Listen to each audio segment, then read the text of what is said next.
Y entonces surge la República por algo que nadie esperaba, ni la misma República. Mi abuelo funda el partido de izquierda republicana. Esta es la izquierda republicana, que es humanismo integral. Es el respeto a la gente y la igualdad entre la gente en todos sentidos. Y entonces empiezan a hacer campaña en España. Y en unas elecciones municipales gana el Frente Republicano. El 14 de abril de 1931 se creó, se fundó, se eligió prácticamente a la Segunda República Española. Cayó la monarquía y por segunda vez en la historia de España se establece una república liberal, progresista, democrática, que hasta 1936 intentó reformas políticas, sociales, económicas, culturales.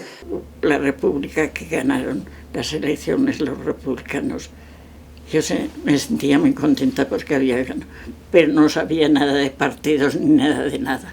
Nada más el hecho porque en mi casa eran republicanos. Yo tenía 6 o 7 años y me acuerdo mucho porque llegó papá a casa. Yo había visto a mamá coser una cosa muy rara en la máquina y entonces no sabía qué era, no me preocupé mucho. Y ese día papá llegó a casa en la tarde y le dice: saca la bandera que ya la vamos a izar. Y era la bandera que yo había visto a mamá coser y que no sabía qué era. Y era una bandera republicana. Había una razón, una verdad, una justicia de unas elecciones ganadas democráticamente. Y fueron además unas elecciones que barbaridad ya quisiéramos en cualquier parte del mundo, ¿eh? Los 10 mandamientos de la República Española: respeto a la dignidad humana, el amor a la justicia, educación, no aprovecharse del esfuerzo de unos en beneficio propio, actuar honestamente en la vida política. Los valores de la República Española son valores que son totalmente contemporáneos, que si en su época los hubieran dejado los intereses fácticos que funcionaran adecuadamente, hubiera sido España uno de los países más desarrollados de Europa. Y fue una fantasía que no cuajan generalmente, pero en este caso, fíjate que sí vivió, aunque fue por muy poco tiempo. Pero en 1936, un alzamiento militar apoyado por distintos sectores antitéticos a las ideas de la República se levantaron en armas y a partir de un golpe de Estado intentaron y lograron hacerse del poder destruyendo lo que la República había hecho.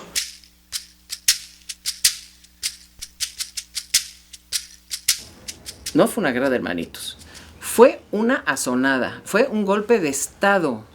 Fue que en la Sociedad de Naciones se había firmado un documento en el que los países democráticos habían prometido, jurado, o como se haga en esos ámbitos, que cuando un gobierno elegido democráticamente fuera atacado, esa Sociedad de Naciones iba a actuar. Y entonces, pues no, se les ocurrió que había que hacer un acuerdo de no intervención. ¿Y qué fue eso? Darle carta de naturaleza a Franco. El invierno de 1939, una gran parte de España que había apoyado los cambios republicanos y democráticos se vio ante la amenaza de la represión o de algo peor que la represión, la muerte, las ejecuciones, etc. Y optó por el exilio. Ese exilio llegó con el apoyo y la anuencia y la solidaridad del gobierno mexicano de Lázaro Cárdenas. ¿Qué otros valores puede tener un régimen democrático que sean diferentes a los que tuvo la República? No me imagino cuáles, ¿no? ¿Qué otro ejemplo puede haber de recibir un exilio dignamente que el ejemplo que da Lázaro Cárdenas al recibir al exilio español? El que dijeron que el que quisiera ir a México, el general Cárdenas daba la entrada a México. Los 10 mandamientos de la República Española. Esos eran los mismos principios que tenía el gobierno de México. Si tú agarras esos mandamientos y lo comparas con Gilberto Bosques, todos los puedes encarnar en Gilberto Bosques. Yo estaba con mis padres, estábamos en la línea ocupada por los alemanes en Burdeos.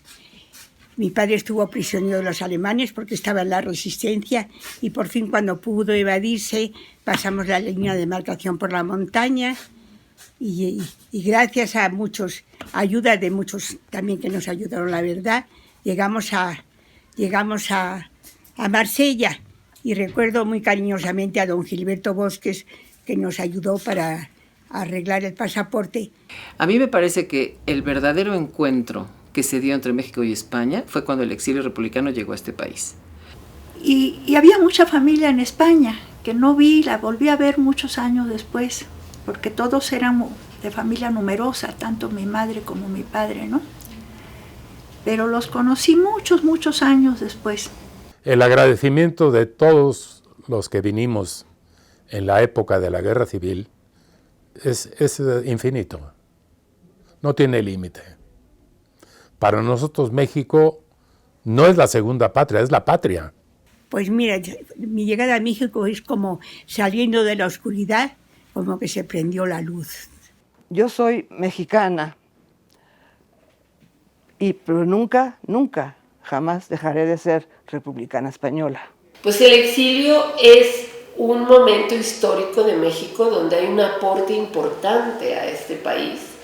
Llega un grupo de españoles que vienen a dar lo que saben, a crear nuevas instituciones, que traen nuevas corrientes filosóficas.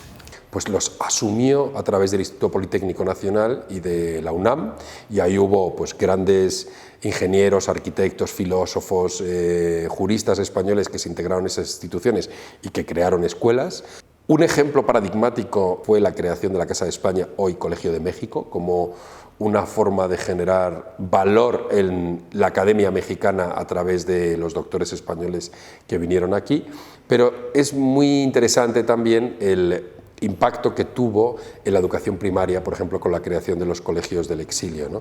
Colegios que trajeron a México una metodología innovadora desde el punto de vista pedagógico que bebía un poco de la institución libre de enseñanza.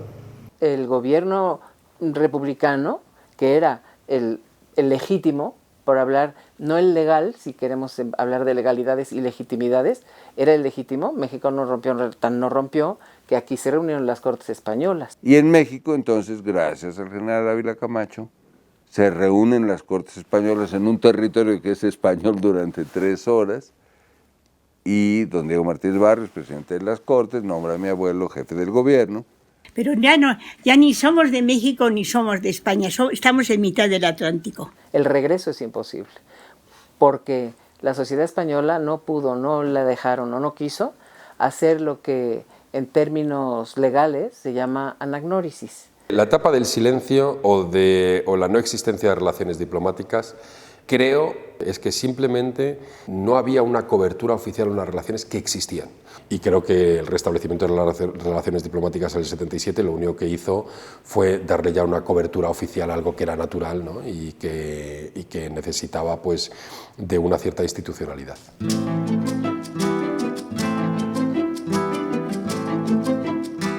Se hizo así porque le convenía a España hacerlo rápido, por la transición famosa. Yo creo que el cambio fue más bien psicológico, mental, porque nosotros siempre mantuvimos relaciones, digo nosotros, el exilio, con el gobierno mexicano. México nunca reconoció a Franco y mantuvo relaciones diplomáticas hasta que murió Franco. Mantuvo relaciones con el gobierno español republicano en el exilio. La famosa transición, las elecciones democráticas, ¿no?, que se hicieron en España, por lo que se reanudan las relaciones. Y entonces en esa votación aceptaron a todos, comunistas, anarquistas, socialistas, a todos, pero no a republicanos, Cuando se reanudan relaciones con España y se quita la embajada de la República, cuando él se va a España como español, ya no es mexicano, que no le dejan fundar Partido Republicano y fundan ARDE y quieren celebrar un 14 de abril y lo encierran, hasta que Pepe, mi hermano, se entera por Reyes Heroles, que le habla y le dice: a su padre le ha pasado esto y México lo ha sacado. Ahora que desde luego, pues de haber tenido una embajada aquí tantos años, fue el único país donde nos permitimos ese lujo, el único país donde estuvimos con la bandera republicana y con el himno de riego todos esos 40 años. Cualquiera que sea el ámbito que toquemos de las relaciones España-México, su crecimiento ha sido exponencial durante los últimos años, ¿no? Yo creo que nosotros tenemos una relación muy natural, es una relación de hermandad, y como de buena hermandad pues hay periodos de especial intensidad afectiva y otras también de desafección, es así, ¿no? Eso ocurre en todas las familias, ¿no? Pero creo que por mucho que nos empeñemos en hacerlo mal, nunca vamos a conseguir que España y México dejen de entenderse, lo tengo clarísimo.